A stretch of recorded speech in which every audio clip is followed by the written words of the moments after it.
ನಮಸ್ಕಾರ ಸ್ನೇಹಿತರೆ, ನಾವು ನಮ್ಮ ತುಮಕೂರು ಟ್ರಿಪ್ನಲ್ಲಿ ಮೊದಲು ಹೋಗಿದ್ದು ದೇವರಾಯನ ದುರ್ಗ ಬೆಟ್ಟದಲ್ಲಿರುವಂತಹ ಯೋಗ ನರಸಿಂಹ ದೇವಸ್ಥಾನಕ್ಕೆ. ಸೊ ನೈಸರ್ಗಿಕ ಸೌಂದರ್ಯ, ಶಾಂತ ವಾತಾವರಣ, ದೈವಿಕ ಅನುಭವ ಇದೆಲ್ಲ ಒಂದೇ ಕಡೆ ಸಿಗುವಂಥ ಒಂದು ಜಾಗ ಅಂತ ಹೇಳ್ಬೋದು. ಸೊ ದೇವರಾಯನ ದುರ್ಗದ ಬೆಟ್ಟಗಳು ಹಸಿರು ಕಾಡು, ತಂಪಾದ ಗಾಳಿ ಮತ್ತು ಬೆಟ್ಟದ ದಾರಿಗಳಿಂದಲೇ ಮನಸ್ಸಿಗೆ ಒಂದು ವಿಭಿನ್ನವಾದ ನೆಮ್ಮದಿಯನ್ನು ಕೊಡುತ್ತೆ. ಸೊ ಈ ಬೆಟ್ಟದ ಮೇಲ್ಭಾಗದಲ್ಲಿ ಸ್ಥಿತಿಯಾಗಿದೆ ಈ ಯೋಗ ನರಸಿಂಹ ದೇವಸ್ಥಾನ.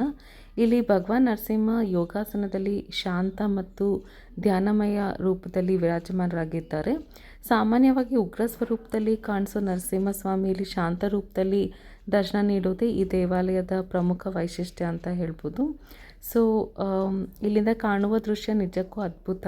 ಬೆಟ್ಟಗಳ ನಡುವೆ ಹರಡುವ ಹಸಿರು ಪ್ರಕೃತಿ, ದೂರದ ಹಳ್ಳಿಗಳು ಮತ್ತು ಮುಕ್ತ ಆಕಾಶ. ಬೆಳಗ್ಗೆ ಅಥವಾ ಸಂಜೆ ಹೋಗೋದೇ ಇದು ಬೆಸ್ಟ್ ಟೈಮ್ ಅಂತ ಹೇಳ್ಬೋದು.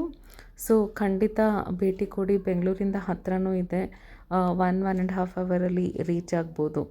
ಸೊ ಇಲ್ಲಿ ಇನ್ನೊಂದು ವಿಶೇಷ ಏನಂದರೆ, ಇಲ್ಲಿ ಒಂದು ಸಣ್ಣ ಗುಹೆ ಥರ ಇದೆ ದೇವಾಲಯದ ಆವರಣದಲ್ಲಿ. ಅಲ್ಲಿ ಭೂಗತ ಜಲ ಕೂಡ ಇದೆ.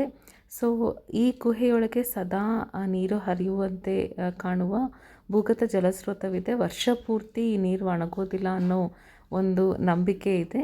ಈ ನೀರು ತುಂಬಾ ಪವಿತ್ರವಾದ ನೀರು ಅಂತ ತೀರ್ಥ ರೂಪದಲ್ಲಿ ಜನರು ಅಂದರೆ ಭಕ್ತರು ಇದನ್ನು ಸ್ವೀಕರಿಸ್ತಾರೆ.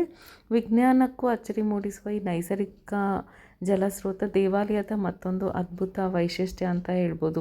ಆದರೆ ಇವಾಗ ನೋಡ್ತಿದ್ದೀರಲ್ಲ, ಇದೆ ಒಬ್ಬರು ಮಾತ್ರ ಹೋಗ್ಬೋದು ಈ ಗುಹೆ ಒಳಗೆ. ಸೊ ಆ ಗುಹೆ ಒಳಗೆ ಇದೆ ನೋಡಿ. ತುಂಬ ವರ್ಷದಿಂದ ಈ ನೀರನ್ನೇ ತೊಗೊಂಡೋಗಿ ದೇವ್ರಿಗೆ ಅಭಿಷೇಕ ಮಾಡ್ತಿದ್ರಂತೆ. ಆಮೇಲೆ ಇಲ್ಲಿ ಯಾವಾಗಲೂ ಎಲ್ರಿಗೂ ಅಲೌ ಮಾಡಲ್ಲ. ನಮ್ಮ ಪುಣ್ಯನೇ ನಾವು ಇದನ್ನು ನೋಡೋವಂಥ ಅದೃಷ್ಟ ನಮಗೆ ಸಿಕ್ತು. ಸ್ವಲ್ಪ ನೀರು ಕೂಡ ಅಲ್ಲಿಂದ ನಾವು ತೊಗೊಂಡು ಬಂದ್ವಿ. ಆದರೆ ತುಂಬಾ ಕತ್ತಲಿದೆ. ಅಂದರೆ ಪ್ರಾಪರ್ ಗುಹೆನೇ ಇದು, ಒಂದು ಲೈಟ್ ಇಲ್ಲ, ಏನಿಲ್ಲ. ಒಳಗಡೆ ಬಾವಲಿಗಳು ಕೂಡ ಇರುತ್ತೆ. ಸೊ ತುಂಬಾ ಕಷ್ಟ ಹೋಗೋದು. ಆದರೂ ನಮಗೆ ಹೋಗಿದ್ದು ತುಂಬಾ ಖುಷಿಯಾಯಿತು. So we were really very happy. ಆಮೇಲೆ ಹೊರಗಡೆ ಈ ಥರ ಒಂದು ಚಿಕ್ಕ ಕಲ್ಯಾಣಿ ಕೂಡ ಇದೆ. ಸೊ ಇದು ದೇವಸ್ಥಾನದ ಆಚೆ ಇದೆ. ಇಲ್ಲಿಂದ ನೆಕ್ಸ್ಟ್ ನಾವು ಹೋಗಿದ್ದು ಭೋಗ ನರಸಿಂಹ ದೇವಸ್ಥಾನಕ್ಕೆ. ಅದ್ರ ಬಗ್ಗೆ ನಾನು ನಿಮಗೆ ಮುಂದಿನ ವ್ಲಾಗಲ್ಲಿ ಹೇಳ್ತೀನಿ. ಸೊ ನಿಮಗೆ ನಮ್ಮ ವ್ಲಾಗ್ ಹೇಗೆ ಇಷ್ಟ ಆಯಿತಾ ಅಂತ ಖಂಡಿತ ತಿಳಿಸಿ. ಮುಂದಿನ ವ್ಲಾಗಲ್ಲಿ ನಾನು ನಿಮಗೆ ಭೋಗ ನರಸಿಂಹ ದೇವಸ್ಥಾನನ ತೋರಿಸ್ತೀನಿ. I hope you like my vlog. So ತುಮಕೂರಿಗೆ ಹೋದರೆ ದೇವರಾಯನ ದುರ್ಗ ಬೆಟ್ಟಕ್ಕೆ ಖಂಡಿತ ಭೇಟಿ ಕೊಡಿ. ಅದರಲ್ಲಿ ಯೋಗ ನರಸಿಂಹನ ದರ್ಶನ ಅಂತೂ ಖಂಡಿತ ಮಾಡಿ. ಬಾಯ್ ಫಾರ್ ನೌ.